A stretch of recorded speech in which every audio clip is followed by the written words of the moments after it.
chuchuzinhos do 7º ano, tudo bem com vocês? Professora Tati aqui hoje para mais uma aula de história. E hoje nós vamos viajar lá para a África, tá? Então vamos lá, gente. Gente, nós iremos aí, né, começar já a falar no capítulo 5, que é parte já do volume 2 de vocês, do livro novo, né?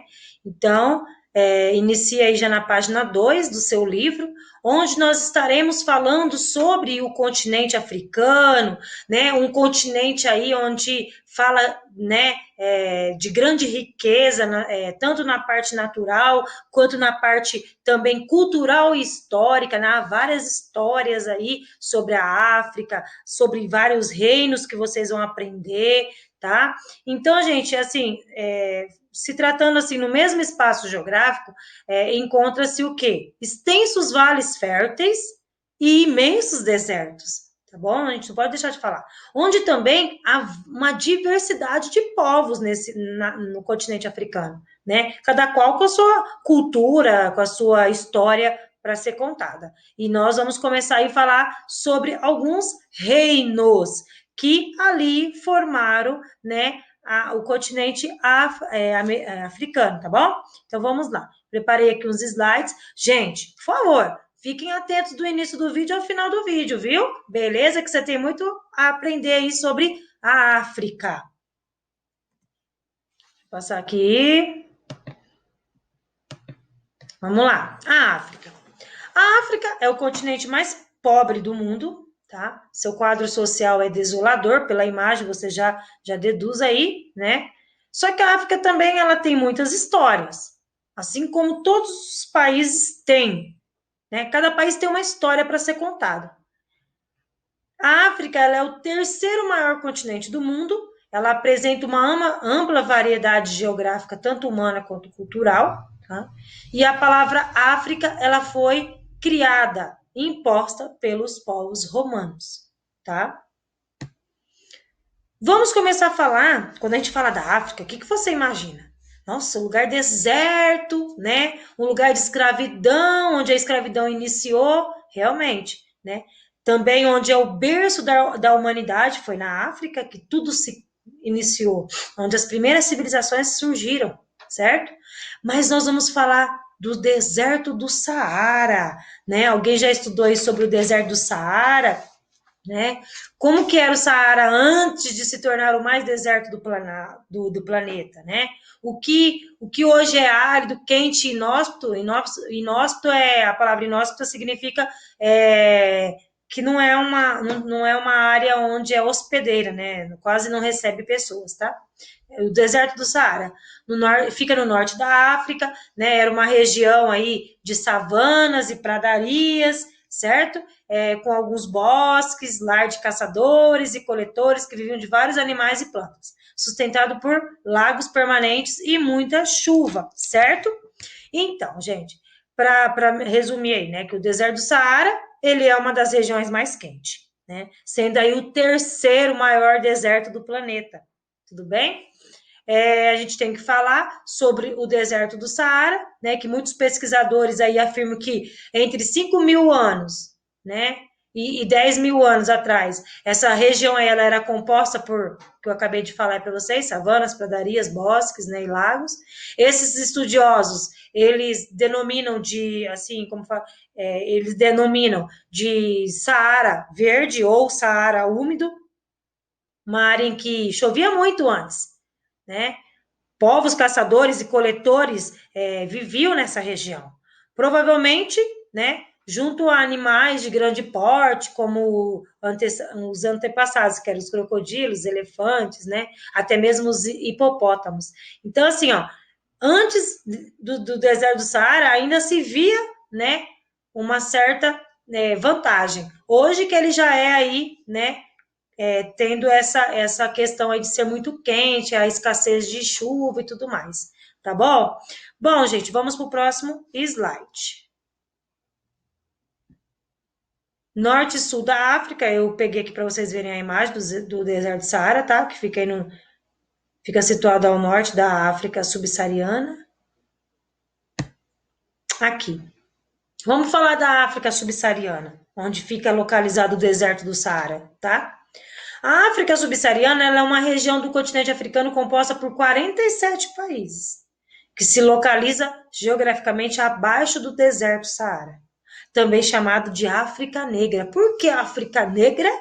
Porque é onde a região que reside a maior, né, a maioria da população negra do continente. É a parte norte, tá? A parte norte da África é onde há uma parcela de negros maior aí. Essa região, ela é conhecida por ser o berço da humanidade. Foi dali, no deserto do Saara, foi no norte da África, tá? Ou África subsaariana, ou África negra, que iniciou também a humanidade.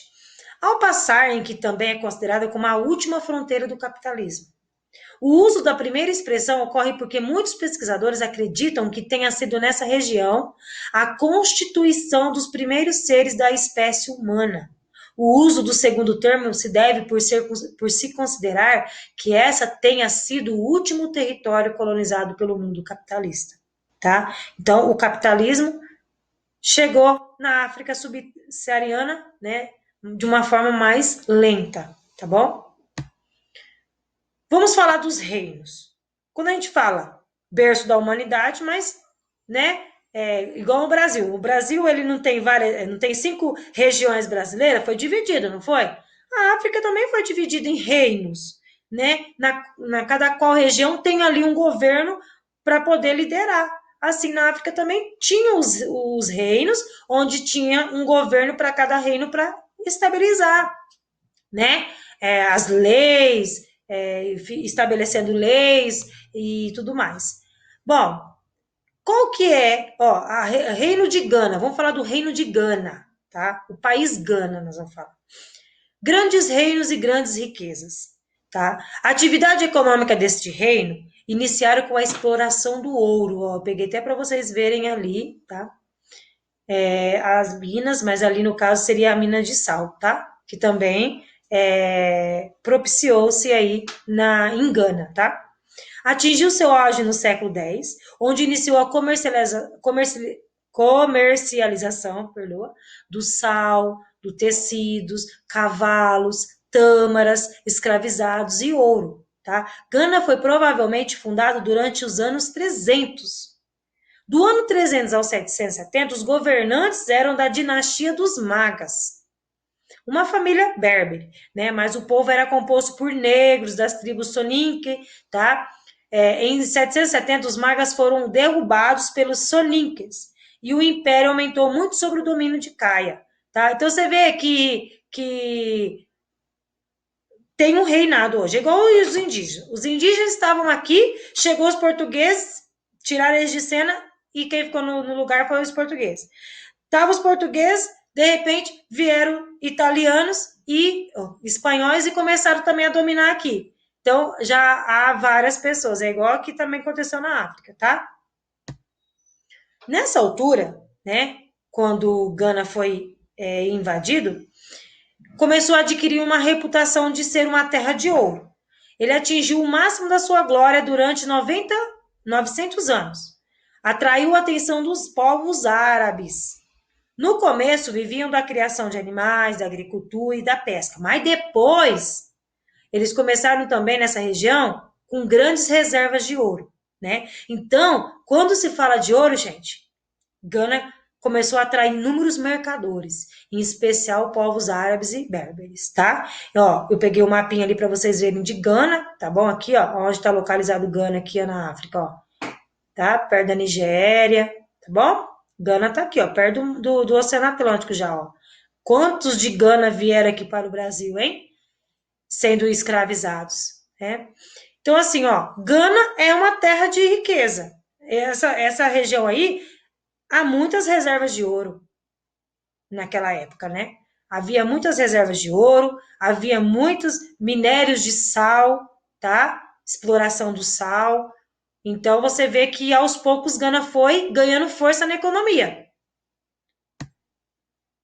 Vamos para o Império de Mali também para conhecer Mali como que era.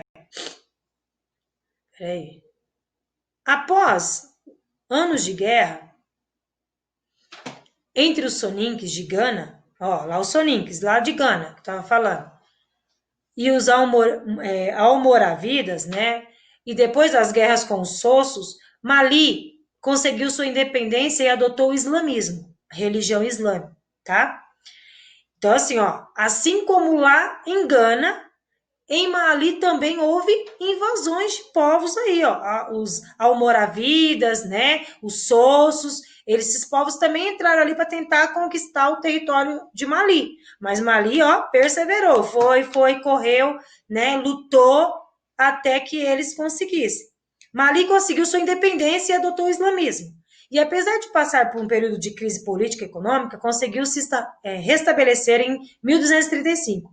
Os mandingas de Mali, eles conquistaram o território do antigo Império de Gana. Ó, Mali foi lá e lutou pelas terras de Gana, sob a liderança de Maga né? Que recebeu o título de Mansa, que na língua mandinga significa imperador, tá? O reino de Mali, no começo, era uma região do Império de Gana, habitada pelos mandingas.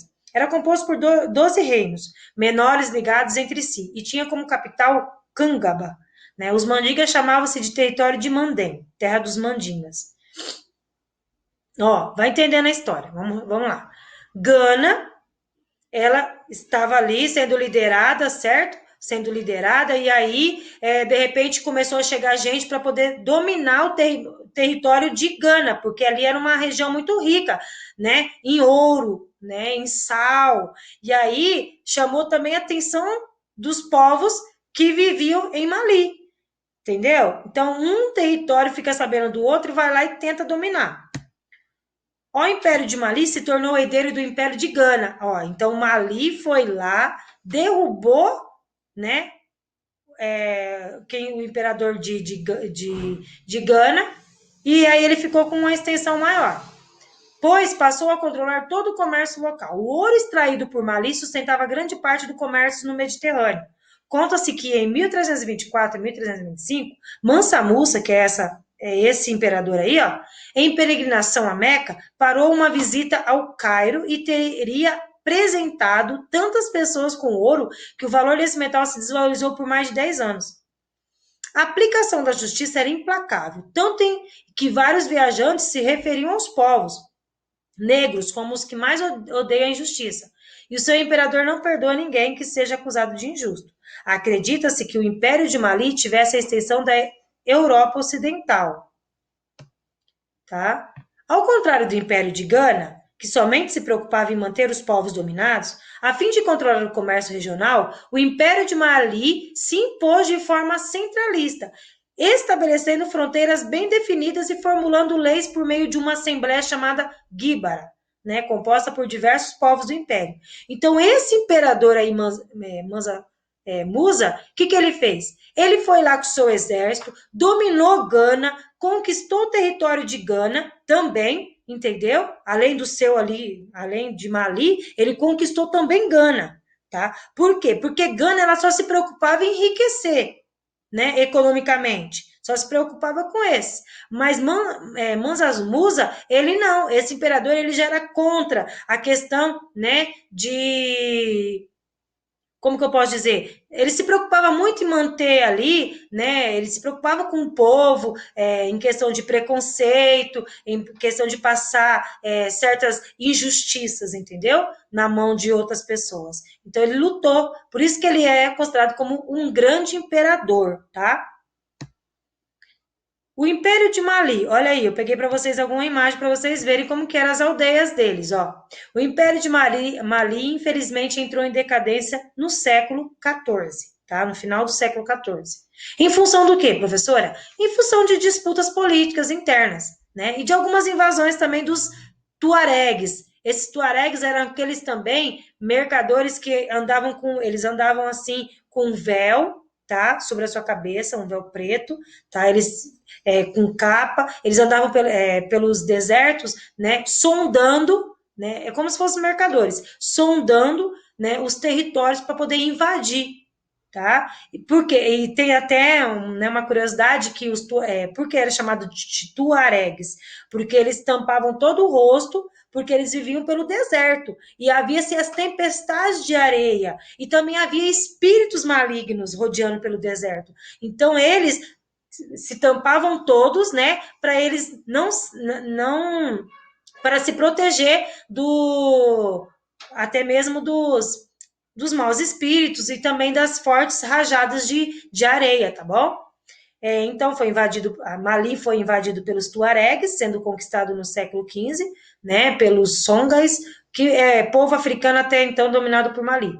Foi nesse mesmo século que os portugueses, Mali, lembra que eu contei para vocês que os portugueses também colonizaram a África, uma boa parte da África? Então, foi nesse período, no século XV, quando Mali foi invadido também pelos povos portugueses, tá? Foi nesse mesmo século que os portugueses, em pleno processo de expansão marítima, conheceram, né, o já descendente Mali, tá? E aí a luta foi constante para dominar. Aí foi onde a escravidão começou em Mali também. Muitos negros foram trazidos para várias partes, levados para várias partes do mundo para serem escravizados. Vamos falar do reino de Songhai, né, que fica na parte oeste da África aí, que é vizinho de Mali.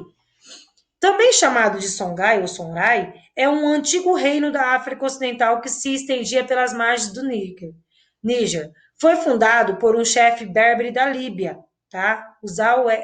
Esse nome é estranho, né, gente? No século VII, na região de Gal. Ao fugir dos árabes, tendo se estabelecido em Kukia, ao sul de Gal, o impondo a sua autoridade a populações da região formada por pescadores e caçadores. Então, Mali, você viu aqui, Mali onde está aqui, ó? Olha o território de Mali aqui. Quem chegou aqui? Os portugueses. Mas Songhai também veio para cá. Tá? Então, aqui, gente, nesse período aqui, ó, os historiadores contam que houve-se muitas disputas, mas quem venceu mesmo foram os portugueses dessas terras. Quem dominou mesmo Mali, até mesmo essa parte aí de Songhai, foram os portugueses, tá? Eles tinham, né, até mesmo uma condição econômica, social e política bem forte que chegava a conquistar qualquer parte que eles iam, tá? Bom, no século XV, a descendência do Império Mali permitiu o ressurgimento do reino Songhai, que invadiu a capital, né, do Mali em 1400, sob o comando do rei de Kukia, né, permitindo no final do século XV que no novo reino de Songhai conhecesse um grande desenvolvimento feito por dois reinos, Sônia Ali e por Aliber. Ó, olha aqui quem é o bonitão aí, ó. Tá? Esse aí é Aliber. Ele era também considerado um tuaregs, tá? Ele defendia a civilização dos negros e africanos contra os estrangeiros, tá? Tudo bem? Vamos lá para a próxima? Aqui, Songhai ainda, né? Alguns tipos de moradia deles. Em 1496, este reino organizou uma peregrinação até a Meca.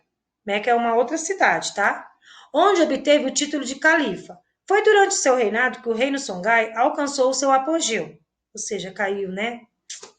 Em 1591, este reino acabou por desaparecer nas mãos do sultão de Marrocos, que se instalou em Timbuktu e acabou com o reino Songhai, tá? Então, vamos lá. Reino do Congo. Você viu, gente? Songhai também foi derrubado, tá? A construção do Reino do Congo. Vamos falar do país Congo agora. Entre o século 8 e 17, a África ao sul do deserto do Saara era habitada por vários povos negro-africanos.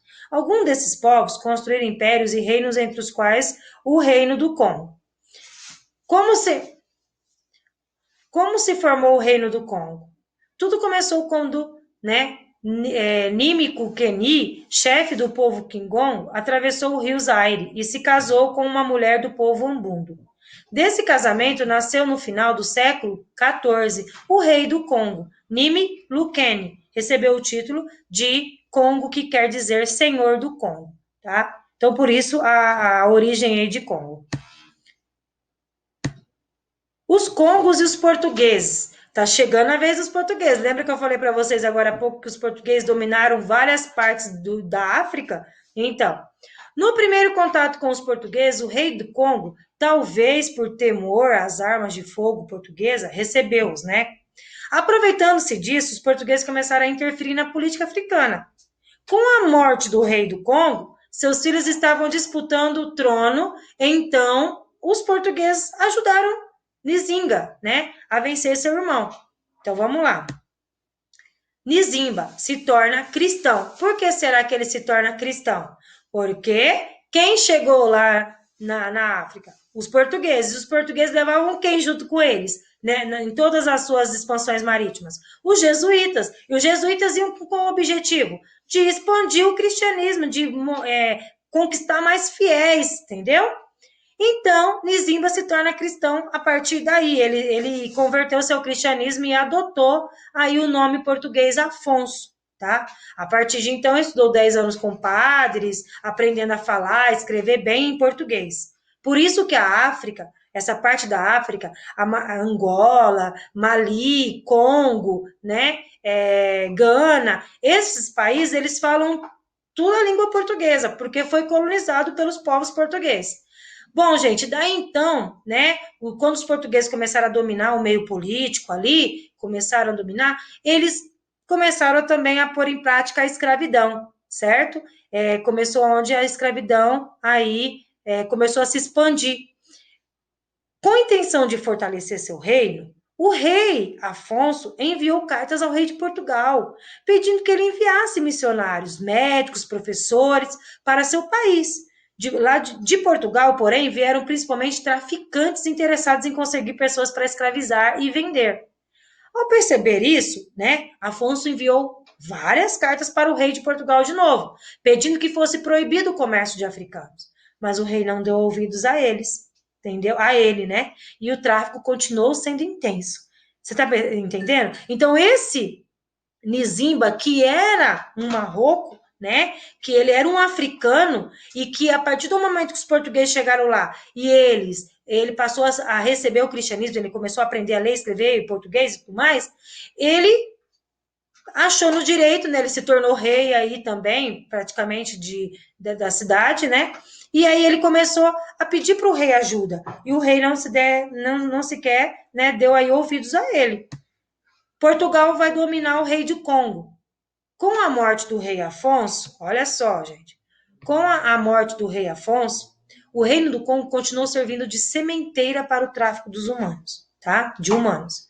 Em 1665, os congos tentaram uma revolta anti-lusitana, mas foram vencidos por tropas lideradas pelos portugueses, que passaram então a dominar Congo, tá?